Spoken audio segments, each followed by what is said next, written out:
lepo vsem, da ste prišli. Današnja tiskovna konferenca je namenjena predvsem temu, da vas seznanimo z trenutnim stanjem v kliničnem centru Maribor. Graf, ki ga prinašam s seboj, kaže število hospitaliziranih pacientov v zadnjih dneh. Kot vidite, je ta zadnji stolpec nekoliko nižji, kot so bili prejšnji, kar pomeni, da je stanje, kar se tiče epidemije, relativno stabilno.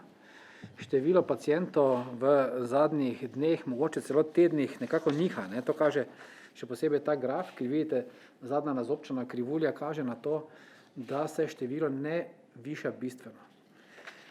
Nažalost je hudič vedno v podrobnostih in sicer je problem to, da se vendarle veča število pacientov na intenzivni terapiji.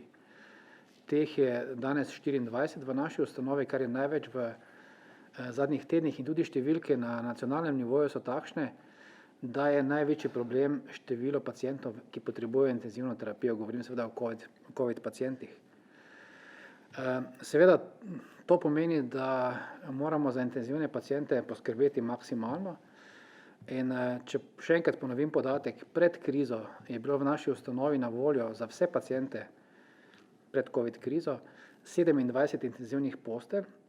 Sedaj smo te postelje ohranili in dodatno usposobili še 24 postelj. Skratka, število intenzivnih postelj je dvakrat večje kot pred epidemijo, kar je enormno organizacijski in kadrovski napor.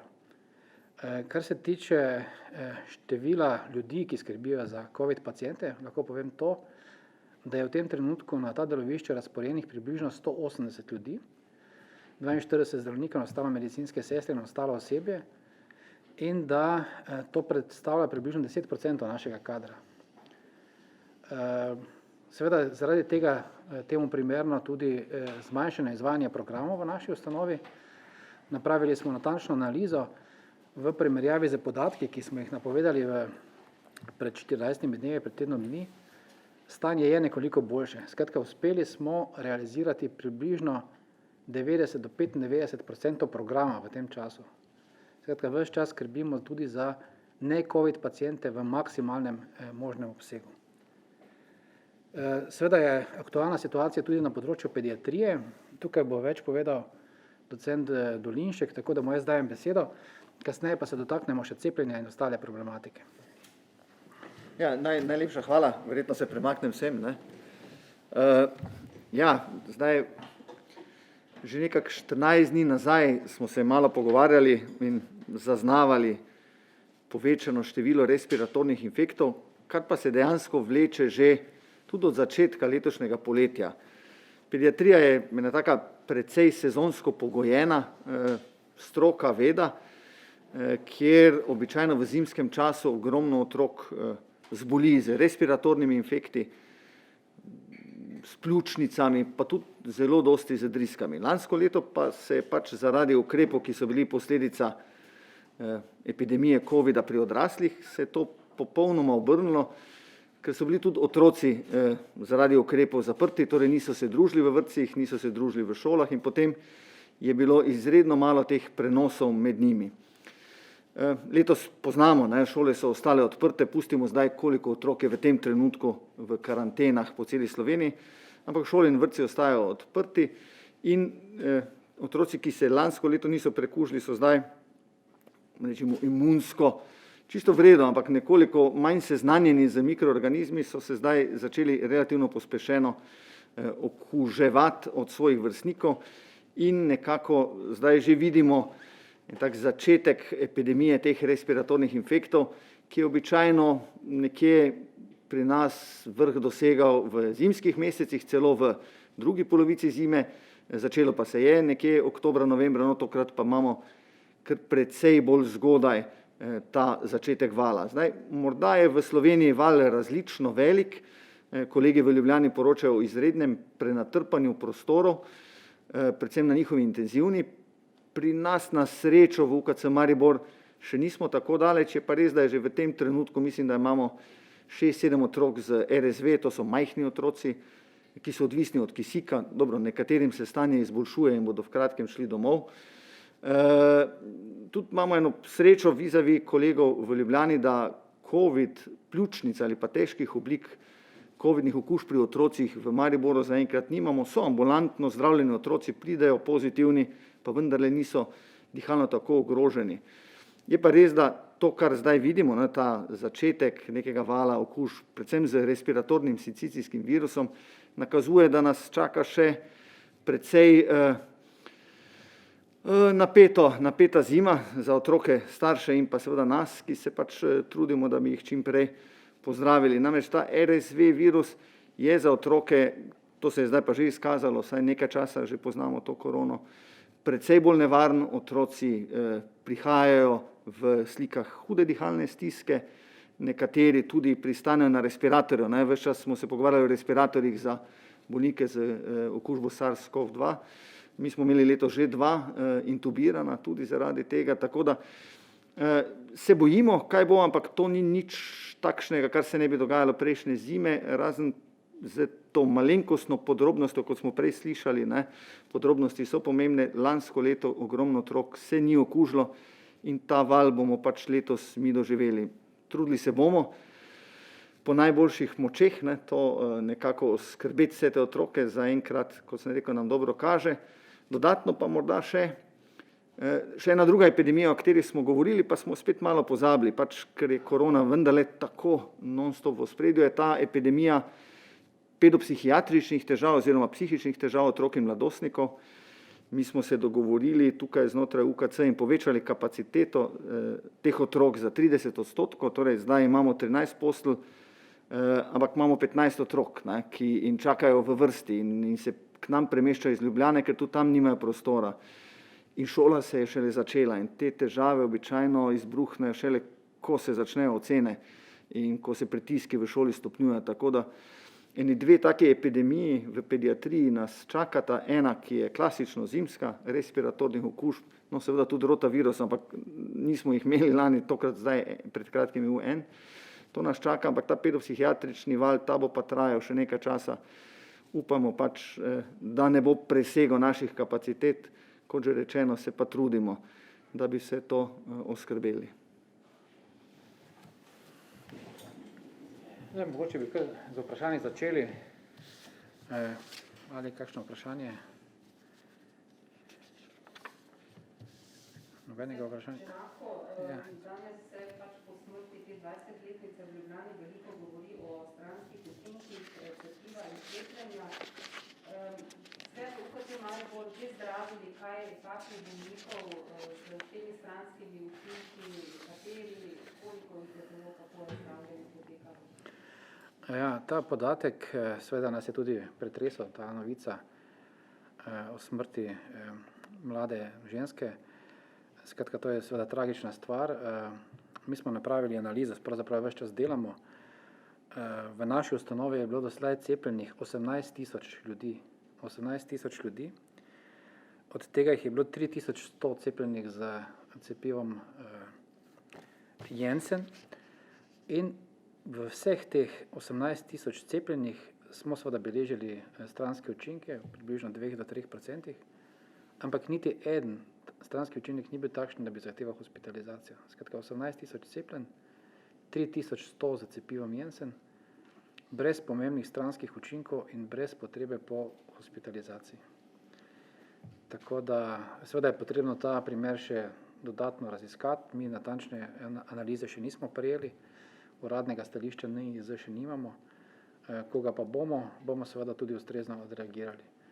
V tem trenutku lahko rečem, da cepivo Janssen, ki je bilo zelo popularno v zadnjih tednih zaradi različnih razlogov, niti nimamo na zalogi, tako da cepljenje za Janssenom ta trenutek ne poteka.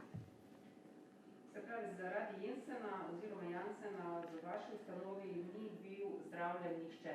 Tudi sicer, ko bi bil, ne vem, cepljen kje drugje, na Ptuju, v Bistrici. Ta podatek je točen. Niti ena oseba. Kaj pa druga cepiva? Tudi zaradi drugih cepiv. Mi smo zabeležili stranske učinke, ki pa so bili v veliki večini primerov blagi oziroma srednje izraženi. Skratka, bolečine v ramenu, povišana telesna temperatura, mrzlice in tako naprej. Ampak nobeden od teh ni zahteval oziroma pustil trajnih posledic. Niti v enem primeru nismo imeli trajnih posledic pri 18.000 cepljenih. Torej, nihče ki je bil kjerkoli cepljen v Sloveniji, ni potreboval hospitalizacije v UKC Maribor zaradi slabih učinkov. Točno. Doktor Vogrin, na kaj pa v bistvu naj bodo pozorni, da veliko mladih se tudi s tem cepivom, ne? Da morda pa gre za kako resno stvar, ker morda se tudi včasih prepozno odreagira.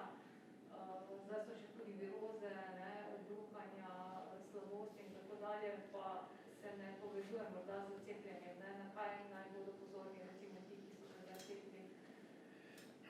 To je žal, moram povedati, da sem ortoped, nisem strokovnjak, infektolog, tudi ne epidemiolog. Mogoče bi omenil samo to, da naj bodo še posebej mladi ljudje pozorni na glavobol, nenavaden glavobol, ki ga prej niso imeli. To je gotovo znak, ki bi lahko govoril za neke stranske učinke na tem področju. Ampak še enkrat poudarjam, jaz nisem niti infektolog, niti epidemiolog in na to vprašanje ne morem natančno kompetentno odgovoriti, ampak to pa bi opozoril. Kdaj ste pa nazadnje cepili z Janssenom v UKC? Še prejšnji teden. Prejšnji teden smo dobili 500 doz cepiva, ki so bila vsa porabljena. Kot veste, je bilo povpraševanje prav po Janssenu največje in smo pač seveda upoštevali željo pacientov, ne pacientov, ljudi, in smo vse te doze porabili. Že prejšnji teden? Ja. Mogoče še zanimiv podatek, kar se tiče cepljenja v naši ustanovi. Kot veste, je 3600-700 zaposlenih pri nas. Precepljenost pa se je v zadnjih tednih povečala. Trenutno je precepljenost 69%, kar je relativno zelo, zelo visoko. Še posebej smo bili veseli povišanje precepljenosti pri medicinskih sestrah, ki se je bistveno dvignila. Pri zdravnikih je bila pa tako ves čas visoka. Jaz še enkrat poudarjam, cepljenje je izhod iz trenutne epidemije, pravzaprav stopnica za neko normalno življenje. Seveda pa zelo, zelo obžalujemo vsak stranski učinek, ki se pojavi, gotovo, če je v tako hudem obsegu še posebej. Kolikšna pa je zdaj precepljenost med medicinskimi sestrami? Konkretno je precepljenost, če spomnim, medicinske sestre so bile še pred 3 meseci, govorimo o srednjih medicinskih sestrah, 45% precepljenje, zdaj je to 61%, diplomirane medicinske sestre pa so precepljene 68%, zdravniki 92%. Tako da to so številke, ki so že relativno dobre. Seveda je posledično tudi bistveno manj odsotnosti z delovnega mesta. Trenutno imamo morda 1, 2, 3 odsotne zaradi epidemije, zaradi okuženosti oziroma karantene, kar je bistveno manj, kot je bilo to v 2. in 3. valu, ko je bilo odsotnih tudi več 100 ljudi dnevno.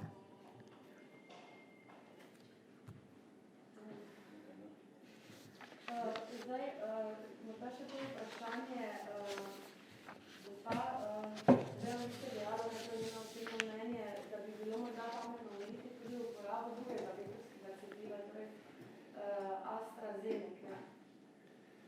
Še enkrat bom ponovil, jaz sem ortoped in ne bom tukaj podajal mnenja, ker nisem za to kompetenten, bom počakal na mnenje stroke, RSK-jev, NIJZ in tako naprej, in predtem ne bom zavzemal nobenih stališč. Bomo pa seveda vsa stališča stroke upoštevali, to je pa popolnoma jasno. Zdaj z Janssenom se ne bo več, je začasno ustavljeno cepljenje, katera cepiva bodo v vašem cepilnem centru zdaj na voljo, verjetno cepljenje bo teklo? Ja, v tem trenutku cepimo z Pfizerjevim cepivom, to poteka in teh je tudi bilo največ uporabljenih zdaj. Če povem točno številko, je bilo z Pfizerjevim cepivom cepljenih, mislim, da 11 000 ljudi. Zelo, zelo veliko število. In kot rečeno, tudi tukaj nismo beležili pomembnih stranskih učinkov. Mogoče še podatek o odpadlih posegih, operacijah. Glede na število odsotnih anesteziologov, ki so razporejeni na delovišča, COVID delovišča, tudi kirurgov in ostalih, smo pričakovali ali pa napovedali nekako v pesimističnem scenariju do 200 izpadlih posegov v prejšnjem tednu. V resnici je bilo teh odpadih operacij samo 41. To se pravi, vse ekipe ves čas sistematično, trdo delajo.